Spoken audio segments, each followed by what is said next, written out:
दोस्तों आज मैं आपको हनुमान जी के बड़े चमत्कार के बारे में बताने जा रहा हूँ। ये घटना मेरे भाई के दोस्त के साथ घटी थी और वो घटना सुनने के बाद कोई भी हैरान हो सकता है। ये कहानी सुनने के बाद आपका हनुमान जी पर विश्वास और ज्यादा बढ़ जाएगा। दोस्तों राहुल जी हनुमान जी के बहुत बड़े भक्त हैं। ये घटना उनके साथ 2017 में घटी थी। दोस्तों नए साल में राहुल जी की नौकरी किसी कारणवश चली गई और उनके सिर पर मुसीबतों का पहाड़ गिरना शुरू हो गया। नौकरी जाने के बाद किसी तरह उन्होंने पहले महीने तो गुजारा कर लिया, उसके बाद दूसरे महीने किसी तरह मुश्किलों से जूझते हुए उन्होंने गुजारा किया, लेकिन अब तीसरे महीने में गुजारा करना बहुत मुश्किल हो गया था। लेकिन हनुमान जी का नाम लेकर किसी तरह घर चल गया। लेकिन नौकरी ना होने के कारण चौथे महीने में उन्हें कर्ज लेना पड़ा और कर्ज लेकर घर चलाते उनके 2 महीने और बीत गए। राहुल जी बहुत परेशान हो गए और अब वे हनुमान जी से कहने लगे, बाबा यदि इस महीने मुझे नौकरी नहीं मिली तो मैं कहीं का नहीं रहूंगा, और यदि मैं उसके बाद साल भर भी मेहनत करता रहूं तो भी मैं इस कर्ज को नहीं चुका पाऊंगा। राहुल जी ऐसा कह ही रहे थे कि उनके घर का दरवाजा किसी ने खटखटाया। उन्होंने दरवाजा खोला तो बाहर उनके दोस्त अमित थे। अमित जी ने उनका हालचाल पूछा और कहा, भाई तेरी नौकरी कैसी चल रही है? राहुल जी ने कहा, कुछ मत पूछ यार, कर्ज में पूरी तरह से डूब रहा हूँ और नौकरी कहीं नहीं मिल रही है। यदि तुझे किसी भी नौकरी के बारे में पता हो तो प्लीज मुझे बता दे। उनके दोस्त ने कहा, जॉब तो है पर ऐसी जॉब मैं किसी दुश्मन को भी ना बताऊं, लेकिन कोई अच्छी जॉब होगी तो मैं तुझे जरूर बताऊंगा। राहुल जी को नौकरी की सख्त जरूरत थी, इसलिए उन्होंने अमित जी के बात को काटते हुए कहा, ऐसी कौन सी नौकरी है जो तू अपने दुश्मन को भी ना बताना चाहे? अमित जी ने कहा, रहने दे। राहुल जी ने कहा, मुझे बता तो सही, मैं कुछ भी करने को तैयार हूँ। अमित जी ने कहा, यहाँ कोई भी 2 महीने से ज्यादा टिक नहीं पाता है। राहुल जी ने कहा, यार तो सीधे सीधे मुझे बता। उन्होंने कहा, ठीक है तेरी मर्जी। तेरे घर से 15 मिनट की दूरी पर एक अस्पताल है, वहीं पर तेरी नौकरी है और मैं तुझे डॉक्टर का नंबर देता हूँ। तू उन्हें मेरा नाम बताएगा तो वह तुझे आसानी से नौकरी दे देंगे। राहुल जी ने कहा, ठीक है, मुझे उस नौकरी के बारे में बता तो सही कि मुझे करना क्या होगा। उनके दोस्त ने कहा, वो तो तुझे डॉक्टर ही बता देंगे।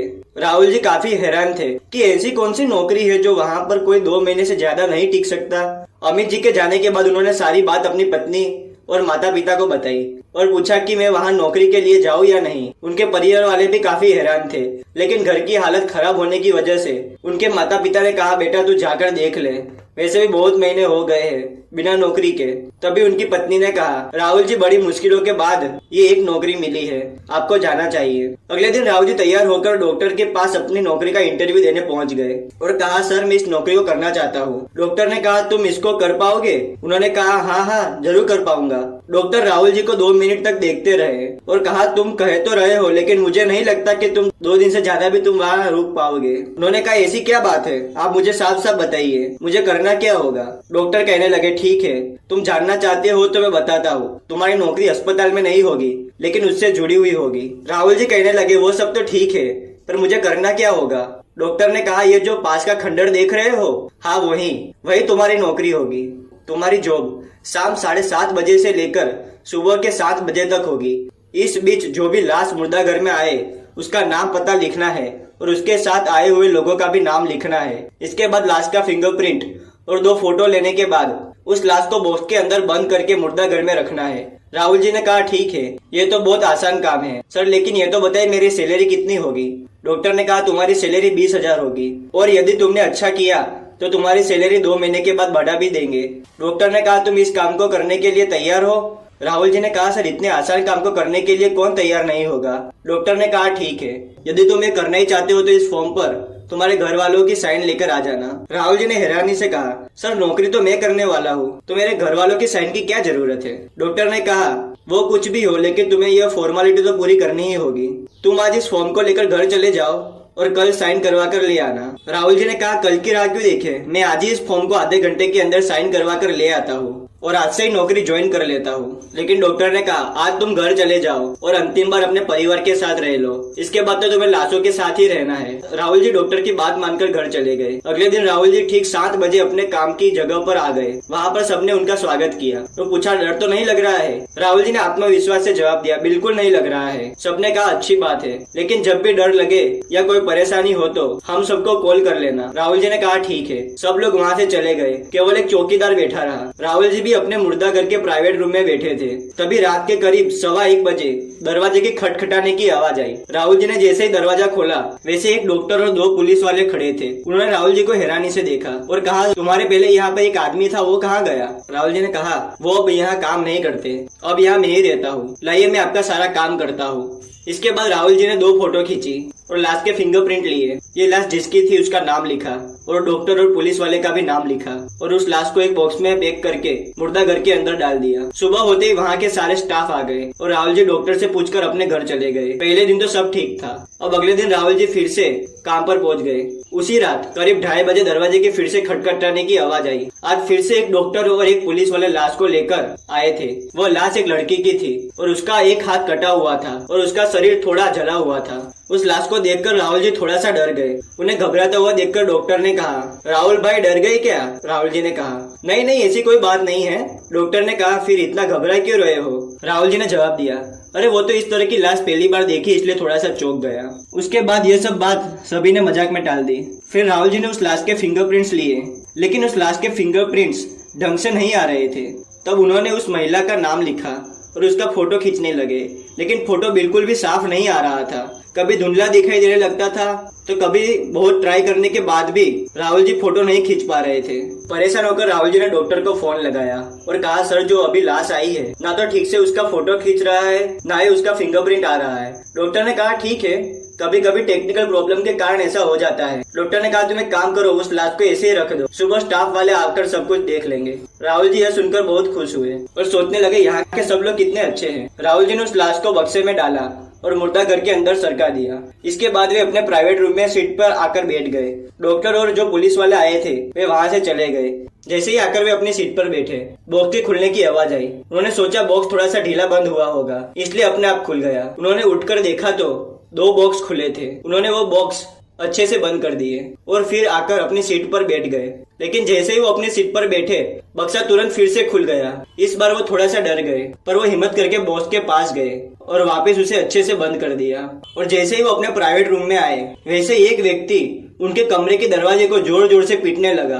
आवाज सुनकर राहुल जी जोर से चिल्लाए, दरवाजा क्यों पीट रहे हो? मैं आ रहा हूँ ना। राहुल जी ने खिड़की से देखा तो उन्हें एक 60 वर्ष की उम्र के बुजुर्ग आदमी दिखाई दिए। उन्होंने कहा कि इसको जला दो। राहुल जी ने कहा, किसे जलाना है? किसे जलाने की बात कर रहे हो? उस बुजुर्ग व्यक्ति ने कहा, वो लाश जो यहाँ आई है उसको जला दो। राहुल जी ने जवाब दिया, क्यों?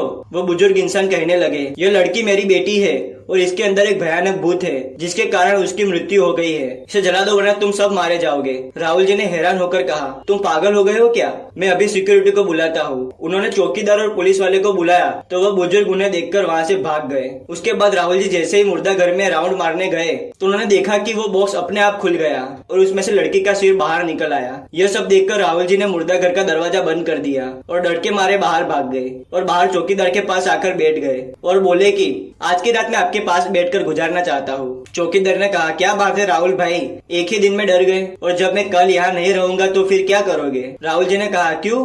कल तुम क्यों नहीं रहोगे? चौकीदार ने जवाब दिया, मैं कल गाँव जा रहा हूँ और 3 दिन के बाद वापस आऊंगा। राहुल जी ने कहा, अच्छा ठीक है, लेकिन तुम्हारी जगह तो कोई आएगा ना? चौकीदार ने कहा, राहुल भाई 2-3 दिन के लिए थोड़ी कोई आएगा। यहाँ पर वे बात कर ही रहे थे कि अंदर से कुछ सामान पटकने की और कुछ सरकने की आवाज आने लगी। दोनों ने सोचा कोई डेड बॉडी चोरी तो नहीं कर रहा है, इसलिए वो दोनों भाग के अंदर गए तो उन्होंने देखा कि वो लड़की की लाश अपने आप सरकते सरकते दरवाजे तक पहुंच गई है। वहीं पर वो बुजुर्ग इंसान खड़े थे और उन्होंने उस लाश को पैरों से पकड़ लिया और खींचने लगे। राहुल जी ने पुलिस को बुलाया और उन्हें पकड़ लिया।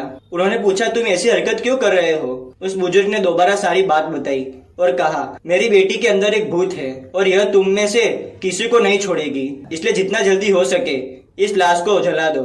राहुल जी ने सबके साथ मिलकर उस बुजुर्ग को वहाँ से भगा दिया। अब राहुल जी थोड़ा थोड़ा डर रहे थे क्योंकि उन्हें उस बुजुर्ग की बातों पर यकीन हो रहा था, लेकिन इतने सारे लोगों के बीच उन्हें ज्यादा डर नहीं लगा। उन्होंने उस लाश को उठाकर बक्से में रखा और बंद करके अंदर सरका दिया। सुबह होने पर वो अपने घर गए और अपनी बीवी को सारी बात बताई। उनकी बीवी ने कहा, देखो मैं मानती हूँ कि यह भूत प्रेत होते हैं, इसलिए आप वहाँ जाए तो हनुमान चालीसा पढ़ना या बालाजी का पाठ करना। उन्होंने कहा, मैं किसी चीज से नहीं डरता, मुझे लगता है वो शायद मेरा वहम ही होगा, वो बुजुर्ग तो पागल है। यह कहकर वो बिना किसी सुरक्षा के शाम को 7 बजे ड्यूटी करने पहुंच गए। करीब 1 घंटे के बाद एक व्यक्ति आया और राहुल जी से बोला, मुझे डॉक्टर साहब ने भेजा है, आप मुझे ये बताइए कि वो कौन सी लाश है जिसका फिंगरप्रिंट और फोटो नहीं आ रहा है। राहुल जी उसे मुर्दा घर में ले गए और जैसे उस लाश का बक्सा खोला और देखा कि उस लाश का कटा हुआ हाथ अपने आप जुड़ चुका था। राहुल जी यह देखकर डर गए और उन्होंने कहा, अरे कल तक तो यह हाथ कटा था, आज कैसे जुड़ गया।